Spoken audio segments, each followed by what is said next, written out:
Hello friend, मैं शायला खान और आप देख रहे हैं नाला पाकिस्तानी रिएक्शन। ट्रेन हाईजैक के बाद बीएलए ने दूसरा अटैक पाकिस्तान आर्मी पर आज कर दिया। नोश की डिस्ट्रिक्ट जो कि ईरान बॉर्डर के बिल्कुल पास है, वहां पर जी सुसाइड बॉम्बर ने जी पाक आर्मी के कॉन्वे को टारगेट किया गया, जिनका ताल्लुक किसी जो है मुजाहिदीन वाले सिलसिले से था, कश्मीर वाले सिलसिले था। यानी इंडिया की लिस्ट में जो लोग थे, इंडिया उनको चुन चुन के जी मार रहा है। और यहाँ पर जिस बस को टारगेट का निशाना बनाया गया, उसमें कहा जाता है कि 90 के करीब जो है सोल्जर सवार थे। 6 से 7 के करीब जो है निहायत अफसोस से कहना पड़ रहा है कि वो जो है शहीद हो चुके हैं। 47 के करीब जो है पाक आर्मी के जो सोल्जर है वो शदीद किस्म के जो मैंने आपको अर्ज किया था कि आपके एक सूबे का वजीर आला बार बार अटैक इस्लामाबाद पे करता है और आपके लिए शर्मिंदगी का बायस बनता है और आप आगे से उसको सीरियसली नहीं काउंट कर रहे हैं, आप उसको काउंटर ही नहीं कर रहे हैं। मुझे आना चाहूँगा कि देखिए वो उन्होंने पहले बीएलए ने जो एक ट्रेन हाईजैक की, उसके बाद उन लोगों ने आज ये वाला वाक़या कर दिया। उसके पहले वजीरिस्तान मस्जिद में बम धमाका हो जाता है, उससे पहले बन्नू में हो जाता है। तो ये पै दर पै जो वाक़यात हो रहे हैं पकड़ लिया सीक्वेंस, लेकिन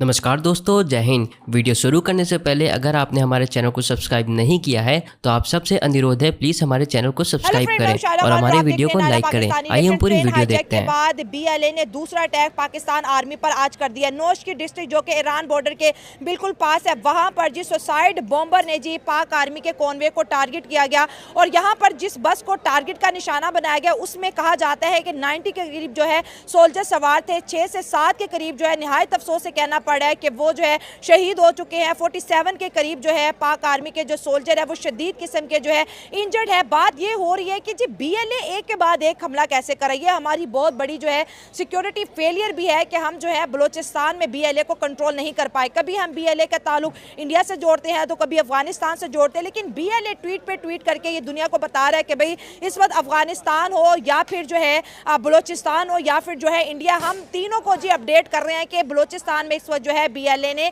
बड़ी स्ट्रॉन्ग पोजीशन जो है बना ली है। बार बार जो है इदारों पर जी हमले हो रहे हैं। ये मनाजिर आपके सामने हम दिखा रहे हैं। ये आखिर पाकिस्तान में चल क्या रहा है, बलोचिस्तान आखिर क्या चाहता है? क्या 1971 दोबारा रिपीट होने वाला है? क्या ये वही हालात बन रहे हैं जो किसी वक्त बांग्लादेश में थे? अवाम की तरफ बढ़ते हैं और जानते हैं उनकी राय। देखें, ये ताफ्तान के पास हुआ है, नौशकी जो एक जिला है, हाँ, उसके पास ये वाली एक बस जा रही थी और ये 8 बसेस का काफिला था। कोई एक बस नहीं थी, 8 बसेस का काफिला था। और उनका जो एक तरीका वारदात वो ये है कि पहले उन लोगों ने पहले भी ये वाले काम किए थे, तब उन लोगों ने एक मोटर बाइक इस्तेमाल की थी। वो ले जाके ना डायरेक्ट जिस पे हमला करना होता है ना, डायरेक्ट उसमें घुसा देते हैं, मतलब उसमें मार देते हैं, फिर एक बम ब्लास्ट हो जाता है। आज मेरे ख्याल से जो मुझे सुनने में मिला है, जो मुझे आइडिया है, वो एक गाड़ी उन लोगों ने यूज़ की है, जो उन लोगों ने वो उस बस में मारी है। और आपने देखा हो कि बस का क्या हशर हो चुका था। मैं सबसे पहले तो इस चीज़ पे आना चाहूँगा कि देखिए वो उन्होंने पहले बीएलए ने जो एक ट्रेन हाईजैक की, उसके बाद उन लोगों ने आज ये वाला वाक़या कर दिया। उसके पहले वजीरिस्तान मस्जिद में बम धमाका हो जाता है, उससे पहले बन्नू में हो जाता है। तो ये पै दर पै जो वाक़यात हो रहे हैं पकड़ लिया सीक्वेंस, लेकिन इससे एक मुझे ना चीज़ बड़ी जो एक कहते हैं ना अटक गई है, वो ये अटक गई कि चैंपियंस ट्रॉफी जब हो गई है, चैंपियंस ट्रॉफी के बाद से ये वाले मामला क्यों स्टार्ट हो गया, उससे पहले क्यों? अगर तो पाकिस्तान के माहौल ख़राब करना चाह रही थी, रो का बार बार नाम लिया जाता है कि रो ये वाला साथ कुछ कह रही है क्योंकि उसकी कड़ियाँ उसके साथ जुड़ रही हैं, उसके मामला वहाँ पे हो रहे हैं। कह रहे थे कि जी अफ़गानिस्तान में उसका मास्टर माइंड बैठा हुआ है। लेकिन अगर मामलात ये वाले थे कि पाकिस्तान से चैंपियंस ट्रॉफी जब हो रही थी, तब सारा इंटरनेशनल मीडिया भी यहाँ पे आया हुआ था, इंटरनेशनल टीमें भी आई हुई थी। वो एक बड़ा सुनहरी टाइम था। अगर पाकिस्तान, हाँ, दहशत गर्दों के लिए कि अगर उन लोगों ने ये करना होता, पेशावर सॉरी इस्लामाबाद स्टेडियम था, कराची स्टेडियम था, लाहौर स्टेडियम था, और बड़ी मूवमेंट हो रही थी यहाँ पे, बड़ी इंटेलिजेंस मुतहरक थी। लेकिन तब चैंपियंस ट्रॉफी हो जाती है, बड़े अमन के साथ चैंपियंस ट्रॉफी चली जाती है। उसके बाद 2-3 दिन बाद ये वाले मामला थे कि बन्नू वाला हो जाता है, ये वाला हो जाता है, यहाँ पे हो जाता है। लेकिन बलूचिस्तान में ऑपरेशन बदर का ऐलान हो गया और देखिए पहला जिस तरह से ट्रेन हाईजैक हो, उसके बाद तो बलूचिस्तान के अंदर जो इदारे थे, जो हमारे इंटेलिजेंस थी, वो बहुत ज़्यादा एक्टिव होगी। और फिर आप बता रहे हैं कि 8 बसेस से, जिसमें से एक बस को जी टारगेट किया गया, जिसमें बहुत ज़्यादा जो है लोग सवार थे, शदीद जख्मी हुए हैं। ये बीएलए क्या डिमांड कर रहे हैं? और ये हमारे जो है सिक्योरिटी फेलियर भी बहुत बड़ा है कि भाई एक के बाद एक हमला हो रहा है इलाके में और हम जो है उन तक पहुँच नहीं पा रहे। देखिए, सिक्योरिटी फेलियर जाहिर सी बात है। मैं एक बात फिर वही बात करूँगा, मैं फिर इस बात पर हैरान होता है कि जब कोई मामलात हो जाता है, जब कोई वाक़या हो जाता है, जब कोई इंसिडेंट हो जाता है, हम कीमती जाने से उनका हो जाता है, उसके बाद हम लोग इतने एक्टिव हो जाते हैं, हमें आइडिया हो जाता है कि इनके जो हैंडलर हैं वो कहाँ पे बैठे हुए हैं, इनके ताल्लुकात कहाँ से, इनको हैंडल कौन कर रहा था, इनका मास्टरमाइंड कौन था। फिर हम बिल्कुल उसकी जैसे कहते हैं ना उसके ग्रास रूट तक चले जाते हैं, उसकी A to Z हम लोग इन्फॉर्मेशन निकाल लेते हैं। ये है कि वो अरब कंट्रीज और मुस्लिम कंट्रीज हमें वेलकम ही नहीं करते। नहीं, अब तो हमें कोई भी ताड़ वीजा नहीं मिलता। ताड़ साहब दुबई का वीजा भी हमें नहीं। चीमा साहब, आप भी एक वाहिद यूनिक नेशन है। 3 करोड़ बच्चे स्कूल नहीं जा रहे, 7 करोड़ भिखारी हैं, और आपका ट्रेडमार्क बन चुका है कि आप जहां जाते हैं खैरात मांगते हैं। लोग बेजार हैं। आपके लोग जो दुबई में हैं, खवातीन की वीडियो मालों में बना बना के लगाते हैं और इस्लाम का प्रचार खुलेआम करते हैं। मैं बात नहीं भूलूंगा कि जब फ्लड आया तो पाकिस्तानियों ने ट्रोलिंग किस तरह की, फिर अपनी सियासी पार्टियां वहां बना के नारे भी लगाते हैं और ड्रामाबाजी भी करते हैं। और आपके लिए मखसूस लफ्ज हैं रफीक, गरीब और मस्कीन, ये कहा जाता है, जिसका इसका मतलब डायरेक्टली होता है third class citizen, almost hardly human matter of fact. तो ये देखें ना, इस्लाम चीमा साहब, 2 चीजें। मैं आज एक बड़ा बड़ा बेजार हूं इस चीज से। रमजान के अंदर आपके ऑलमोस्ट डेली बेस पे मस्जिदों में बम मारे जा रहे हैं।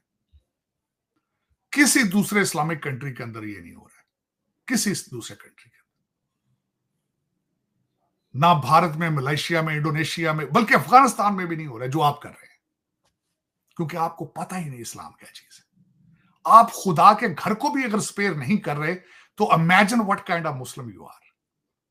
ये बहुत बड़ा क्वेश्चन मार्क, बहुत बड़ा क्वेश्चन मार्क है। नऊज़-बिल्लाह, मैं सोच नहीं सकता कि आप एक मुसलमान भाई या किसी भी जिंदा शख्स को या किसी जिंदा चीज को स्पेयर करना तो बहुत बड़ी बात है, आप खुदा के घर को भी स्पेयर नहीं कर रहे हैं। तो आपको जागना चाहिए।